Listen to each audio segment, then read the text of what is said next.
Hello everyone, I'm Divya, your math facilitator, and I'm here with the gunshot questions for your physics preparation.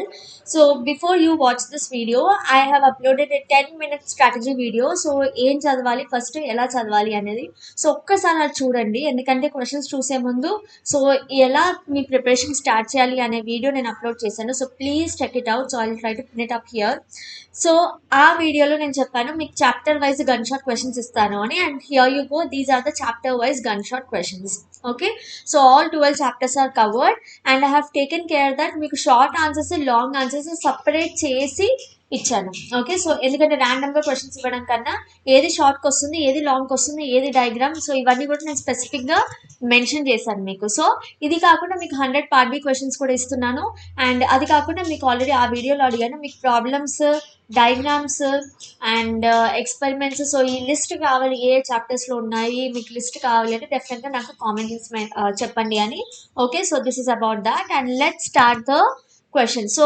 Questions చెప్తాను ఏది short ఏది SA and ఎలా రాయాలి ఏంటి కొంచెం చెప్తాను ఒకసారి చూడండి ఓకే అండ్ ఈ పీడిఎఫ్ మీకు mathfacilitator.com వెబ్సైట్లో అవైలబుల్ ఉంటుంది సో మీరు పీడిఎఫ్ డౌన్లోడ్ చేసుకొని అందులో చెక్ చేసుకోండి కానీ ఆ పీడిఎఫ్ అర్థం కావాలంటే ఒకసారి నేను మీకు చెప్తాను ఎక్కడ ఏ క్వశ్చన్ ఎలా చదవాలి అని సో ఒకసారి చూడండి okay very quickly I will tell you so first I have started with chapter 6 because I feel chapter 6 is the most easiest chapter ఉన్నాయి దీనికన్నా ఈజీ చాప్టర్స్ ఉన్నాయి but it's my favourite okay so chapter 6లో long answer questions చూడండి LA అని రాసానంటే long answer okay so ఒకసారి చూడండి long ఆన్సర్లో Bose atomic model okay so Bose theory ఉంటుంది మీకు బోస్ థియరీ చదువుతారు and then electronic configuration how are the electrons placed electronic configuration ఉంది కదా సో ఎలక్ట్రానిక్ కాన్ఫిగరేషన్లో ప్రిన్సిపల్స్ ఉన్నాయి కదా so Pauli's exclusion principle Hund's rule aufbau principle so ఈ 3 చదువుతారు so sometimes they will ask you to explain any 2 principles on which electrons are placed okay in the orbital so అప్పుడు ఏదైనా 2 రాస్తారు లేదా స్పెసిఫిక్గా అడుగుతారు explain Pauli's exclusive principle so 3 చదవాల్సిందే option లేదు ఓకే అండ్ ఇందులో మోలార్ చార్ట్ కూడా ఉంటుంది ఆఫ్ ప్రిన్సిపల్ చదివినప్పుడు మీకు మోలార్ చార్ట్ కూడా కవర్ అయిపోతుంది okay in the order in which electrons are arranged quantum numbers so quantum numbers మనకి principal quantum number angular momentum quantum number so ఇవన్నీ quantum numbers explain the quantum numbers అని అడుగుతారు సింపుల్గా సో మీరు quantum numbers explain చేయగలగాలి okay so నేను complete question రాయలేదు but I'm telling you the complete question clear so మీరు టాపిక్ చూసినప్పుడు పీడిఎఫ్ డౌన్లోడ్ చేసిన తర్వాత ఒకసారి టాపిక్ చూసుకోండి దెన్ షార్ట్ ఆన్సర్కి ఏమొస్తుంది వాట్ ఈజ్ ఆప్టెక్ట్ రూల్ అని అడుగుతాడు what is electronic configuration NLX method explain చేయాలి what is Planck's constant what is electromagnetic wave okay ఇవన్నీ short 2 lines answers so and page number 110 మీ టెక్స్ట్ బుక్లో old text book new text books ఒక్కసారి చూడండి సో ఇంట్రడక్షన్లోనే ఉంటుంది ఇది ఒక బాక్స్లో ఉంటుంది సో ఎలక్ట్రోమాగ్నెటిక్ వేవ్ కాన్సెప్ట్ దగ్గర ఎలక్ట్రోమాగ్నెటిక్ వేవ్ కాన్సెప్ట్ అయిన తర్వాత ఉంటుంది ఐరన్ రాడ్ హీట్ చేసినప్పుడు ఏమేమి కలర్స్ ఎమిట్ అవుతాయి ఎందుకు ఎమిట్ అవుతాయి అని ఒక క్వశ్చన్ ప్రీవియస్ ఇయర్ అడిగారు ఒకసారి ఆ క్వశ్చన్ చూసుకోండి okay so this is about chapter 6 నా చాప్టర్ 1 ఇక్కడ నుంచి లైన్గా ఉన్నాయి చాప్టర్ 1 చూడండి chapter 1 uses of convex and concave mirrors లేదా ఏమని అడుగుతాడు what are the right the uses of spherical mirrors అని అడుగుతాడు ఓకే లేదా ఎలా అడుగుతాడు లేదా ఇంకెలా అడుగుతాడంటే what if spherical mirrors were not invented what if spherical mirrors were not invented అంటే కూడా ఏంటి అది ఇన్వెన్షన్ అవ్వకపోతే ఏమవుతుండే ఇప్పుడు మనం దేనికైతే యూజ్ చేస్తున్నామో అవన్నీ యూజెస్ ఉండవు సో మీరు ఒక యూజెస్ నేర్చుకుంటే క్వశ్చన్ ఎలా అడిగినా కూడా మీరు ఆన్సర్ చేయగలగాలి okay then difference between real and virtual image many times they asked ఇవన్నీ previous year questions properties of concave mirror and how is concave mirror used in the working of solar cooker or ఏమని అడుగుతాడు డైరెక్ట్గా explain the working of solar cooker or ఇంకేం అడుగుతాడు what is which is the mirror use in solar cooker so ఇలా so ఎలా question అడిగినా కూడా ఈ టాపిక్ నుంచి వస్తుంది సో అందుకే నేను క్వశ్చన్ కాకుండా టాపిక్ చదవండి అని చెప్తున్నా సో ఈ టాపిక్ బేస్ మీద క్వశ్చన్ ఎలా అయినా అడగచ్చు ఇప్పుడు నేను ఒక టాపిక్కి 3-4 వేస్ చెప్తున్నాను చూడండి అలా మ్యాగ్నిఫికేషన్ మీద ప్రాబ్లం వస్తుంది if the magnification is -2 then what is the nature of the image okay లేదా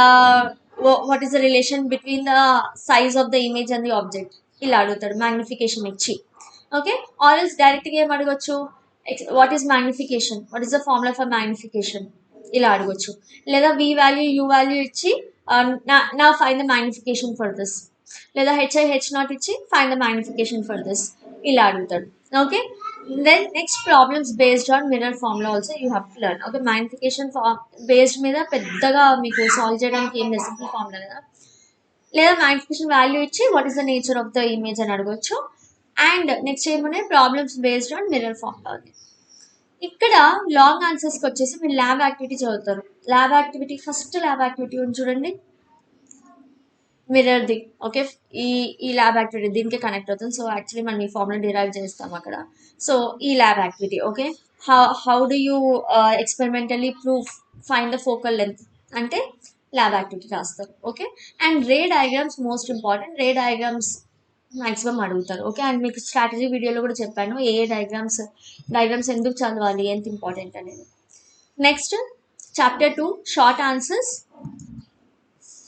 ఎస్, సో షార్ట్ ఆన్సర్స్లో మీకు ఇదిగోండి, what are reactants, what are products, okay, what is a precipitate, example of precipitate, okay, what are the changes which you see in a chemical reaction అయింది అంటే ఏమేమి changes మనం observe చేయొచ్చు. Okay, gas evolve అవ్వడము, precipitate form అవ్వడము అది. Next skeleton reaction ఇచ్చి balance reaction అడగవచ్చు. Okay, so balance the following reaction అని అడగవచ్చు. లేదా what is the difference between a skeletal reaction and A balance reaction అని అడగవచ్చు. ఓకే, ఆర్ సింపుల్గా నేను ఇందాక చెప్పాను కదా, ఈక్వేషన్ ఇచ్చి బ్యాలెన్స్ ఈక్వేషన్ అని అడగవచ్చు. సో ఇవన్నీ షార్ట్. ఓకే, బ్యాలెన్సింగ్ ఈక్వేషన్ 4 మార్క్స్కి కూడా అడగొచ్చు. సో షార్ట్, వెరీ షార్ట్ నేను డిఫరెన్షియేట్ ఇక్కడ చేయలేదు. సో బ్యాలెన్సింగ్ ఈక్వేషన్ 4 మార్క్స్కి ఎట్లా అడుగుతాడు, ఒక 3 ఈక్వేషన్స్ ఇచ్చేసి బ్యాలెన్స్ అంటాడు. సో 4 మార్క్స్కి అయిపోయింది. Okay, so why should you balance a chemical equation, okay, chemical reaction, why are we balancing it. So అదొక క్వశ్చన్. దెన్ ప్రాబ్లమ్స్, మీకు టెక్స్ట్ బుక్లో 3 ఎగ్జాంపుల్ ప్రాబ్లమ్స్ ఉన్నాయి. ఆ 3 ఎగ్జాంపుల్ ప్రాబ్లమ్స్ థరోగా నేర్చుకోండి. ఇవి కాకుండా పేజ్ నెంబర్ 32లో second problem, okay, propane reaction chemical equation రాయాలి, బ్యాలెన్స్ చేయాలి అండ్ వాల్యూ ఫైండ్ అవుట్ చేయాలి. సో ఇది చాలా ఇంపార్టెంట్, ఒకసారి చూసుకోండి. Okay, problems in chapter 2, okay, compulsory చూసుకోండి. దెన్ చాప్టర్ 3 షార్ట్ ఆన్సర్స్కి యూజెస్ మీద మీకు ఒక 6 మార్క్ క్వశ్చన్ వస్తుందని చెప్పాను కదా నేను మీకు. 6 మార్క్స్ డైలీ లైఫ్ అప్లికేషన్స్ మీద 6 మార్క్స్ క్వశ్చన్స్ వస్తాయని చెప్పాను కదా. సో ఈ uses of washing soda, baking soda, bleaching powder, ఇవే కాకుండా what are the chemical formulas of washing soda. So ఇవి చదువుతారు. వాట్ ఈస్ జిప్సమ్, దాని chemical formula, plaster of Paris, దాని chemical formula, uses. Okay, then pH scale గురించి చదువుతారు. Okay, pH scale, suppose pH scale 5 ఉంది అంటే ఏంటి, పిహెచ్ స్కేల్ 11 ఉంటే, if the pH value is 11, what is it, is it acid, is it a base, అలా అడుగుతారు. Then tooth DK, okay, మనకి ఇవన్నీ పిహెచ్ స్కేల్ అప్లికేషన్స్లో ఉన్నాయి, యూజెస్ ఆఫ్ పిహెచ్ స్కేల్ అప్లికేషన్స్లో ఉన్నాయి. అందులో టూత్ డీకే ఎక్కడి నుంచి, పిహెచ్ ఎక్కడి నుంచి ఎక్కడ ఉంటే మీ టూత్ డీకే స్టార్ట్ అవుతుంది, questions like that. Then what are antacids, very important previous year question. Then curd formation ఎలా అవుతుంది, and is curd acid or base, అది. ఓకే, సో ఇవన్నీ షార్ట్ ఆన్సర్స్, స్పెసిఫిక్గా చెప్తున్నాను నేను మీకు టాపిక్స్. సో మీరు అందుకే పీడిఎఫ్ డౌన్లోడ్ చేసి మళ్ళీ బుక్ పక్కన పెట్టుకొని ఎక్కడ ఉన్నాయి ఒక్కొక్క చాప్టర్ కంప్లీట్ చేసుకుంటూ వెళ్ళండి. ఓకే, ఫస్ట్ నేను చెప్పినట్టు డ్రాయింగ్స్ కంప్లీట్ చేయండి, ఎక్స్పెరిమెంట్స్ కంప్లీట్ చేయండి, ఆ తర్వాత ఇక్కడికి రండి. నెక్స్ట్ ఎక్స్పెరిమెంట్స్ మీరు ఆల్రెడీ కంప్లీట్ చేస్తారు కాబట్టి మీరు లాంగ్ ఆన్సర్స్లో ల్యాబ్ యాక్టివిటీస్ ఆల్రెడీ కవర్ అయిపోతాయి. షార్ట్ ఆన్సర్సే చూసుకోవాల్సి వస్తుంది. అండ్ షార్ట్ ఆన్సర్స్ క్వశ్చన్స్ ఇన్ని కనిపిస్తున్నాయి కానీ మీకు చదివేటప్పుడు అది చిన్నగానే 3-4 లైన్స్ ఉంటుంది. Okay, so you can easily go through it. So lab activity, ఇందులో కూడా ల్యాబ్ యాక్టివిటీ ఉంది కదా, Z+HCl, అది కంపల్సరీ చూసుకోండి. అండ్ ఎలక్ట్రాలిసిస్, అది కూడా ఉంది, ఎలక్ట్రాలిసిస్ ప్రాసెస్, సో చూసుకోండి. నెక్స్ట్ ఎస్, చాప్టర్ 4 లెన్స్ అంటే ఏంటి, what are the different types of lens. Okay, and sometimes part below they will give you the figure of the lens and ask what is the name of this lens. So మీరు lens type చూసుకుంటే దానికి సంబంధించిన questions answer చేయగలుగుతారు. Complete the డే diagram అని అడగొచ్చు, chapter 1లో కూడా అడగొచ్చు, 4లో కూడా అడగొచ్చు. కానీ యూజువల్గా 4లో ఎక్కువ అడుగుతారు, ఎందుకంటే ఇక్కడిది కొంచెం కాంప్లికేటెడ్ ఉంటుంది కాబట్టి. కానీ 1లోది కూడా చూసుకోండి కంపల్సరీ. దెన్ రే డయాగ్రామ్స్ బేసిక్గా. దెన్ ఫోకల్ లెంత్ మీద ప్రాబ్లమ్స్ ఒకసారి చూసుకోండి. ఓకే, అండ్ ఇదిగోండి ఈ ఫార్ములా బేస్డ్ మీకు ఎగ్జాంపుల్ ప్రాబ్లం ఉంది మీకు టెక్స్ట్ బుక్లో. Okay, fish bird example problem ఉంటుంది, అది ఒకసారి చూసుకోండి. నెక్స్ట్ రే డయాగ్రామ్స్ కంపల్సరీ చూసుకోండి. రే డయాగ్రామ్స్ ఎలా చూస్తారు? If the object is placed at centre of curvature, okay, if it is placed at the focus, okay. So ఇలా డిఫరెంట్ డిఫరెంట్ కేసెస్ ఉన్నాయి, మీకు ఒక 2 పేజెస్లో ఉంటాయి. అవన్నీ కేసెస్ మీరు రే డయాగ్రామ్స్ నేర్చుకోవాల్సిందే. And how is the nature of the image చూసుకోండి. Next chapter 5, what is distant vision? Okay, ఆ విజన్ లేనప్పుడు వాట్ ఆర్ ద డిఫెక్ట్స్ అన్నది కదా ఈ చాప్టర్. సో డిస్టెంట్ విజన్ అంటే ఏంటి ఫస్ట్ డెఫినేషన్ అండ్ దాని వాల్యూ చూసుకోండి. Okay, what happens if ciliary muscles do not perform the contraction or expansion? ఇదే క్వశ్చన్ ఇంకెలా అడగొచ్చు? సిలియరీ మజిల్స్ గురించి అడుగుతున్నాను బేసిక్గా. What are the uses of ciliary muscles? What happens if ciliary muscles are absent? So same question మళ్ళీ మళ్ళీ అడుగుతారు. So ప్రతి దానికి ఆన్సర్ ఏంటి? యూజెస్ ఆఫ్ సిలియరీ మజిల్ ప్రతి దానికి answer.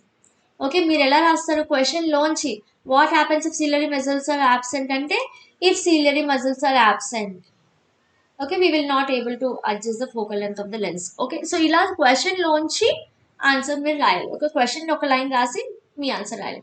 What are the uses of ciliary muscles అంటే ciliary muscles are used to adjust the focal length. Adjust the focal length అనేది కామన్ ఆన్సర్, కానీ ఎలా రాస్తున్నారు? క్వశ్చన్ ఎలా అడిగారు ఆ క్వశ్చన్ ని ఫస్ట్ ఫ్రేమ్ చేసి ఆ క్వశ్చన్ లోంచి ఆన్సర్ రాస్తున్నట్టు రాయాలి. ఓకే, సో ఆన్సర్ అయితే సేమ్ ఉంటుంది, but the way you represent that one line you change the words. Okay, what is dispersion? Clear? తర్వాత స్కాటరింగ్ ఆఫ్ లైట్ మీకు ఎస్ఏ క్వశ్చన్కి అడగొచ్చు. అండ్ ప్రిజం మీద కూడా ఒకసారి క్వశ్చన్ అడిగాడు. So prism angle of division ఎట్లా వస్తుంది ఏంటి అని క్వశ్చన్ అడిగాడు. సో డయాగ్రామ్ అడిగాడు, ఒకసారి డైరెక్ట్ ఎక్స్ప్లెనేషన్ అడిగాడు. సో ప్రిజం ఒకసారి చూసుకోండి. Okay, and defects, myopia, hypermetropia defect ఏంటి, దాని కరెక్షన్ ఏంటి, రే డయాగ్రామ్స్ నేర్చుకోవాలి. ఓకే, అండ్ ఎక్స్ప్లెనేషన్ కూడా కంపల్సరీ నేర్చుకోవాలి. Okay, so this is about that. ఇక్కడ ఇంకొక క్వశ్చన్ కూడా అడగచ్చు. ఒకవేళ ఈ పర్సన్కి సో ఆన్సర్ డిఫెక్ట్ ఉంది. Okay, so power of a lens ఎంత తీసుకోవాలి? లెన్స్ ఏ పవర్ లెన్స్ తీసుకోవాలి? ఓకే, ఫోకల్ లెంత్ ఇచ్చేసి పవర్ అడుగుతాడు. సో అదొకసారి చూసుకోండి, సింపులే ఉంటుంది. నెక్స్ట్ చాప్టర్ 7, 6 అయిపోయింది already. So chapter 7, atomic number ఇచ్చేసి ఎలక్ట్రానిక్ కాన్ఫిగరేషన్ రాయమంటారు. ఓకే, సపోజ్ Z = 7 అయితే right the electronic configuration of it. Or else ఏం చేస్తారు? అటామిక్ నెంబర్ ఇచ్చేసి ఈ ఎలిమెంట్ ఏ గ్రూప్కి బిలాంగ్ అవుతుంది, ఏ పీరియడ్కి బిలాంగ్ అవుతుంది అని రాస్తారు. సపోజ్ Z = 7 ఇచ్చారు. 7 అంటే 1s2 2s2 2p3 కదా. సో ఇది ఏ గ్రూప్కి బిలాంగ్ అవుతుంది, ఏ పీరియడ్కి బిలాంగ్ అవుతుంది అని రాస్తారు. ఏ పీరియడ్ ఎలా తెలుస్తుంది? ఈ నంబర్ కదా. సో మీ shell number, main shell number చెప్పేస్తుంది. So second period. గ్రూప్ అంటే third group. Okay, and factors affecting electron affinity.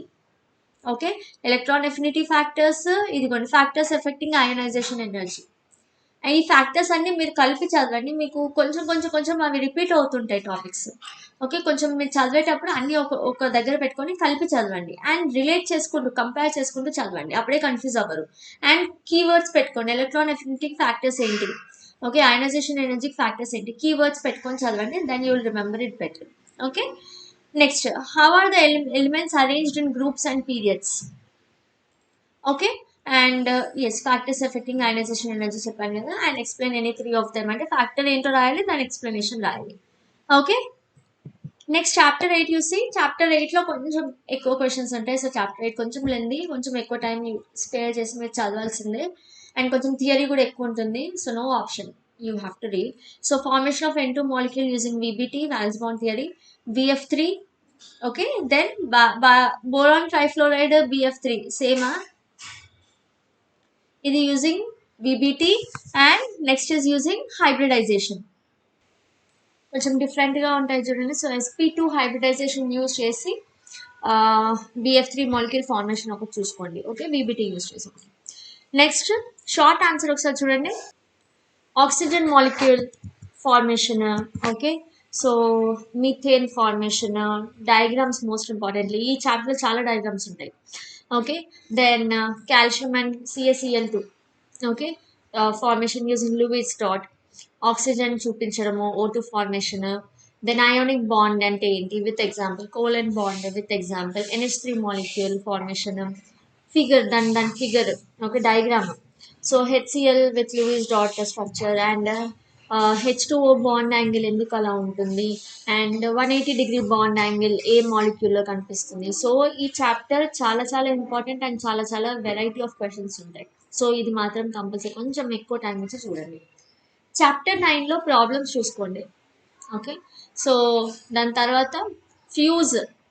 Why is fuse made up of which wire? Okay, why is fuse not made up of the same wire? Same copper wire తో fuse ఎందుకు చెయ్యం, అసలు fuse అంటే ఏంటి and fuse importance ఏంటి. Okay, difference between ohmic conductor non ohmic conductor very simple. Draw electric circuit. Okay, draw చేయాలి, simple circuits draw చేసి చాలు. లాంగ్ ఆన్సర్స్ వచ్చేసి what are the factors affecting resistance, length, temperature అవన్నీ. Okay, then effect of increasing cross section of a conductor upon its resistance. Actually ఇది ఒక ఫ్యాక్టరే, increasing cross section కూడా ఒక ఫ్యాక్టరే, cross section of the conductor. కానీ అది సపరేట్గా అడిగారు, అంటే సపరేట్గా ఎక్స్ప్లెయిన్ చేయమన్నారు. ఒక ఇయర్ ఏమో what are the factors affecting అని డైరెక్ట్గా అడిగారు. సో అలా అడిగినప్పుడు ఫ్యాక్టర్స్ మెన్షన్ చేసి దానికి ఎక్స్ప్లెనేషన్ ఇవ్వాలి. ఇలా అడిగినప్పుడు దీనికో ల్యాబ్ యాక్టివిటీ ఉంటుంది, మనం ప్రతి ఫ్యాక్టర్కి కొంచెం యాక్టివిటీస్ ఉంటాయి అనమాట, ఆ యాక్టివిటీ మెన్షన్ చేయాల్సి వస్తుంది. Okay, next chapter 10 Lenz's law, state Lenz's law, what is right hand rule. Okay, Oersted experiment explanation అడుగుతాడు. How do you connect Oersted experiment, very simple కదా. Then magnetic lines of force around a current carrying solenoid చాలా important. Okay, so why does it behave like a bar magnet, how do you say. Okay, what happens when a current carrying wire is placed in uniform magnetic field. So ఇది ఒకసారి చూసుకోండి. ఇది కాకుండా motor working లేదా drawings already అవి చూసుకుంటారు కదా, drawing of a motor, generator. Okay, అవి ఒకసారి చూసుకోండి. దెన్ ఇందులో ఈ సాలినాయిడ్ కేసులోనే ఇంకా వేరే కేసెస్ కూడా ఉన్నాయి. ఓకే, సాలినాయిడ్ కాకుండా సర్క్యులర్ కాయిల్, సో ఆ కేసెస్ కూడా ఒకసారి ఒక లుక్ ఇవ్వండి. నెక్స్ట్ చాప్టర్ 11లో reverberatory furnace diagram, what is the difference between calcination and roasting, how do you prevent rusting or corrosion of the metals, then conditions under which ion will rust. Okay, మనకు ఒక activity ఉంది దీనికి. alloys, what are the uses of alloys, దీన్ని ఎట్లా అడగొచ్చు, what if alloys are not invented, what will happen. Then essay question కి మీకు physical methods used for the concentration of the ore, explain the method for concentration of sulfide ore అని అడగొచ్చు, లేదా techniques in purification of crude metals అని అడగొచ్చు, లేదా ఇంకోటి how do you extract middle activity series అని అడుగుతాడు. ఓకే, మిడిల్ యాక్టివిటీ సిరీస్ కొంచెం డిఫరెంట్ ఉంటుంది కదా. మిడిల్ యాక్టివిటీ సిరీస్ ఒకసారి చూసుకోండి. Higher activity series only electrolysis process ఉంది. Okay, middle activity series process steps ఎక్కువ ఉంటాయి, సో అది ఒకసారి చూసుకోండి. Next chapter 12 uses of nano tubes, uses of ethanol, use of graphite అవన్నీ. దాని నేమ్స్ ఎట్లా రాస్తారు. ఓకే, వాళ్ళు మీకు స్ట్రక్చర్ ఇచ్చి దీని నేమ్ రాయమంటే మీరు రాయగలగాలి, లేదా నేమ్ ఇచ్చి స్ట్రక్చర్ గీయమంటే చేయాలి. స్ట్రక్చర్ ఆఫ్ మీథేన్, ఆల్కిన్స్ అంటే ఏంటి, ఆల్కేన్స్ అంటే ఏంటి, ఆల్కైన్స్ అంటే ఏంటి. Okay, and why are alkanes are called paraffins. Okay, what are saturated hydrocarbon, unsaturated hydrocarbon. Substitution reaction అంటే ఏంటి, అడిషన్ రియాక్షన్ అంటే ఏంటి. ఓకే, సో ఇవి. సో సబ్స్టిట్యూషన్ రాసాం కదా, ప్లస్ అడిషన్ రియాక్షన్ అంటే ఏంటో కూడా నేర్చుకోండి. అండ్ సాచురేటెడ్ హైడ్రోకార్బన్ అంటే ఏంటి, అన్సాచురేటెడ్ హైడ్రోకార్బన్ అంటే ఏంటి. నేను చెప్తున్న టాపిక్స్ అన్నీ మీరు ఒకసారి చదివేసి మీకు అది వస్తుందా లేదా చూసుకోవాలి. ఓకే, కొన్ని చాలా ఈజీ ఉంటాయి, కొన్ని వెరీ వెరీ ఫ్యూ, ఒక 5% కన్ఫ్యూజింగ్ ఉంటాయి, కానీ మ్యాక్సిమం ఈజీగా ఉంటాయి. మీరు చదవడం స్టార్ట్ చేయాలి. ఓకే, ఫిజిక్స్కి మీరు ఎన్నిసార్లు విన్నా కూడా మీరు చదివితేనే మీకు థియరీ అనేది గుర్తుంటుంది. ఓకే, అండ్ డయాగ్రామ్స్ అయితే డ్రా చేయాలి, ప్రాబ్లమ్స్ అయితే ఫార్ములాస్ నేర్చుకోవాలి, ఎక్కువ లేవు ప్రాబ్లమ్స్, చాలా తక్కువ ఉన్నాయి. Okay, then what are the allotropes of carbon, ఒక్కొక్క అలోట్రోప్కి ఏంటి significance. Okay, what is isomerism, catenation property of carbons, and homologous series. Okay, so ఇవి మనకి మోస్ట్ ఇంపార్టెంట్ క్వశ్చన్స్ అండ్ బాగా రిపీట్ అయిన క్వశ్చన్స్ ఫిజిక్స్లో. సో ఒకసారి ఈ క్వశ్చన్స్ అన్ని చూసుకోండి. ఇవి కాకుండా దాని రిలేటెడ్గా ఓకే క్వశ్చన్స్ చేంజ్ చేసి అడిగితే ఎలా చేయాలో మీకు టాపిక్ తెలిస్తే క్వశ్చన్ చేంజ్ చేస్తే ఆ క్వశ్చన్లోంచి మీరు ఆన్సర్ రాయాలని చెప్పాను కదా. సో ఇవి ఒక 1.5 day టైం తీసుకొని ఈ క్వశ్చన్స్ అన్ని కంప్లీట్ చేయండి. ఇది కంప్లీట్ చేస్తే మీకు 99% సిలబస్ అయిపోయినట్టే. ఇవి కాకుండా పార్ట్ బి సెషన్ వస్తుంది, ఒక 100 పార్ట్ బి క్వశ్చన్స్ చెప్తాను. సో అది అయిపోయిందంటే ఇంకా మీకు మ్యాక్సిమం సిలబస్ అంతా అయిపోయింది. Okay, so all the best. Please share this with all your friends. Bye bye. Take care.